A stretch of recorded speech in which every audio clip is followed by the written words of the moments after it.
نبی کریم صلی اللہ علیہ وسلم کے غلام نہ پل بھر میں بدل جاتے تھے.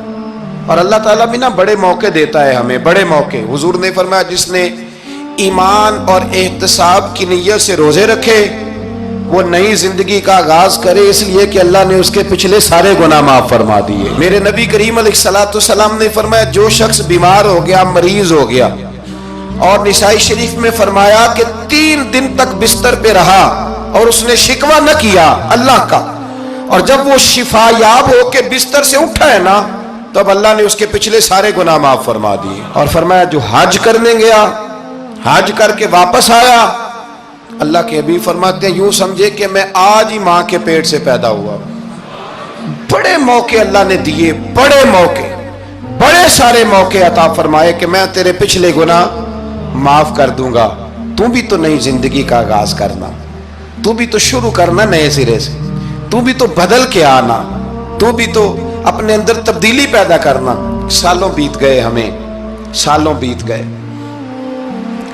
تقریر کرتے, تقریر سنتے, قرآن سنتے, پورا پورا قرآن سنتے, ترجمہ اور تفسیر لوگوں نے پڑھ پڑھ کے بڑا بڑا جگہوں پہ لوگ دلائل دیتے, بات کرتے. کب وہ وقت آئے گا جب ہم عمل کریں گے؟ دین عمل کرنے کے لیے آیا ہے. جو حکم میرے نبی پاک کے غلاموں کو ملا انہوں نے عمل کر کے دکھایا, انہوں نے عمل کر کے دکھایا. وہ عمل کے میدان کے لوگ تھے. حضرت ابوبکر صدیق سے زیادہ روایات مروی نہیں ہیں, اگر ڈھونڈنے نکلو گے تو زیادہ قول نہیں ملیں گے ان کے. حضرت عمر فاروق کے زیادہ اقوال, زیادہ ارشادات آپ کو نہیں ملیں گے.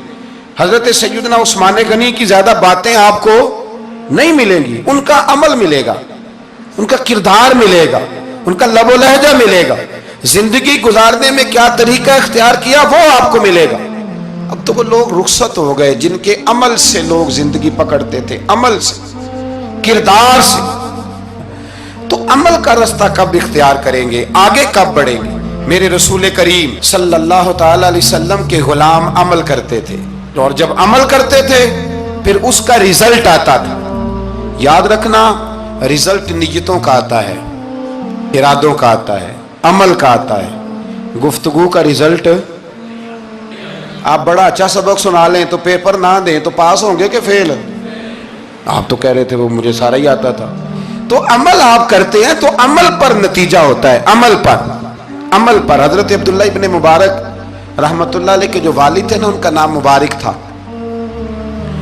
وہ ایک باغ میں رہا کرتے تھے, باغ کی دیکھ بھال کرتے تھے بڑے صاف ستھرے, بڑی ان کی طبیعت میں نکھار تھا.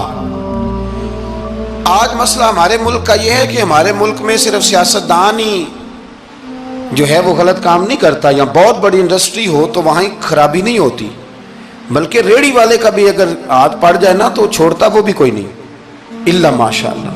وہ بھی جو اچھے اچھے آم ہوتے ہیں وہ فرنٹ پہ لگائے ہوتے ہیں, اس نے دکھانے کے لیے اور ہوتے ہیں اور دینے کے لیے اور ہوتے ہیں, اور وہ کہتا ہے کہ یہ بھی تو میں نے بیچنے ہیں نا. تو بھئی اگر یہ بھی بیچنے تھے تو اکٹھے لگانے چاہیے تھے, لیکن معیار ہے نا ہمارا. عمل کا رستہ مسدود ہے. حضرت مبارک جو تھے وہ مالی کے طور پر غریب آدمی تھے تو کام کاج کرتے تھے.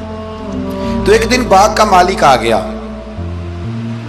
اس نے آ کے آپ سے کہا کہ کنوں کا باغ تھا, اس نے کہا کہ لاؤ ایک. کنوں لا کے دیا تو کھٹا تھا. اس نے کہا یہ نہیں ٹھیک, دوسری درخت سے لاؤ. دوسرے سے لائے تو وہ بھی کھٹا تھا, تیسرے سے لائے وہ بھی کھٹا تھا. کہنے لگا بیٹے کتنے سال ہو گئے تمہیں؟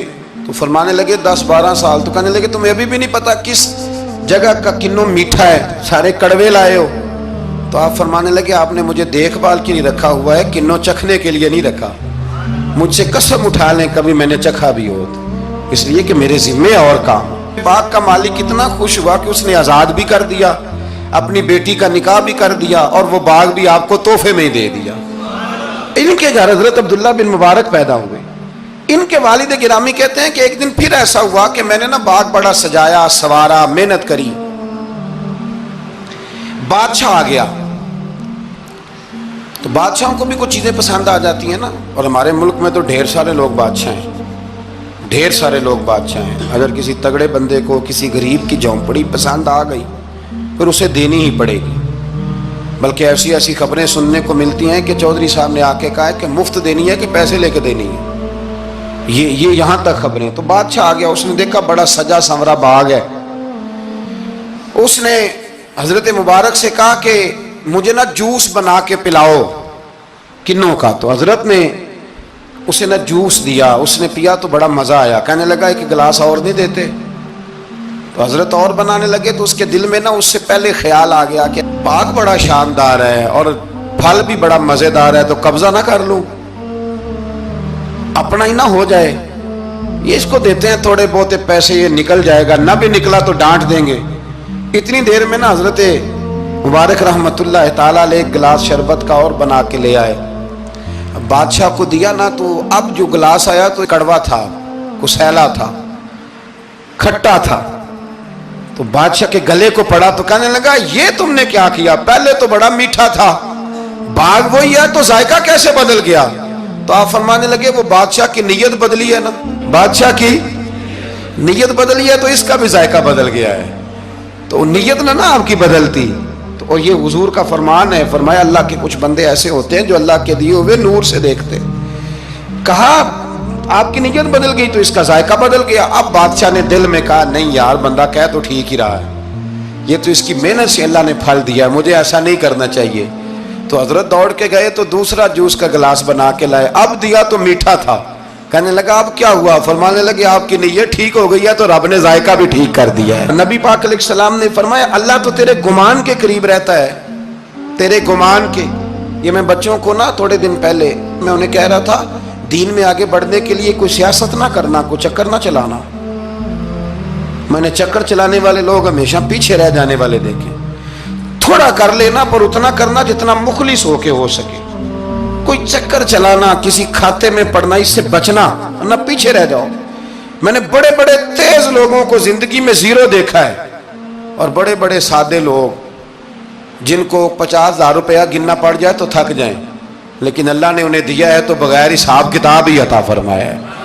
تو ہم نہ نیتوں کے بل بوتے پر عمل کریں, خالی باتیں نہ کریں. آپ کا جو عمل ہوگا وہ آسانی کر دے.